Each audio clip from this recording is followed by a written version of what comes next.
So this video is to teach you how to thread the top of the Janome Schoolmate machine. And the first thing that we're going to do is remove the spool holder off of the spool pin. Remember that spool pin's really fragile, so you have to be careful. You just slide that off the end, and then you're going to go ahead and put your spool of thread on. Before you do, though, it's important to find the notch from where the thread was hooked when it just came from the store. You can see here there's a little notch. That will catch the thread if it's put on the wrong way. So we want to make sure that that notched side of the spool always goes first. And then you can just go ahead and slide that on and slide on your spool holder so that it touches the spool. Okay? Once that's on there, you can go ahead and grab your slack, and now we're going to thread the machine. The best way to do, if you forget what you're supposed to do, is just take a look here at the thread guide. Okay, it has a diagram of all the steps and places you need to go to make sure that you're threaded.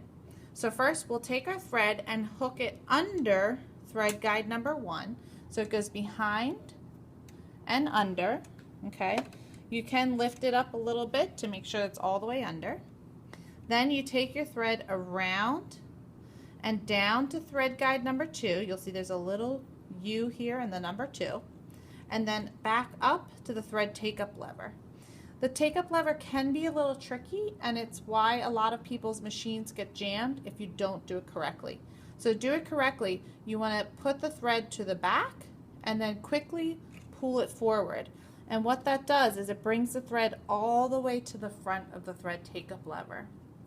If it doesn't work the first time when you pull it quickly, what you can do is put a finger here to hold the thread in place and then give it a tug, and that'll give it enough tension that'll come all the way forward in the thread take-up lever. Once you're hooked here, it comes back down the front of your machine and hooks onto the thread guide that's just above the needle. Okay. Once you're threaded through that hook, then you're ready to thread the needle. What you want to do is cut your thread so that it's nice and clean on the end. Having frays will make it very hard to thread the needle. So you want to trim it, and then you can put that thread right through the eye of the needle, coming from the front of the machine to the back. Then you pull your thread, okay? Make sure it's not looped around the needle in any way. And to finish up, you just put the thread underneath the presser foot by sliding it through this front part, and then the top is all done and you're ready to move on to the bobbin.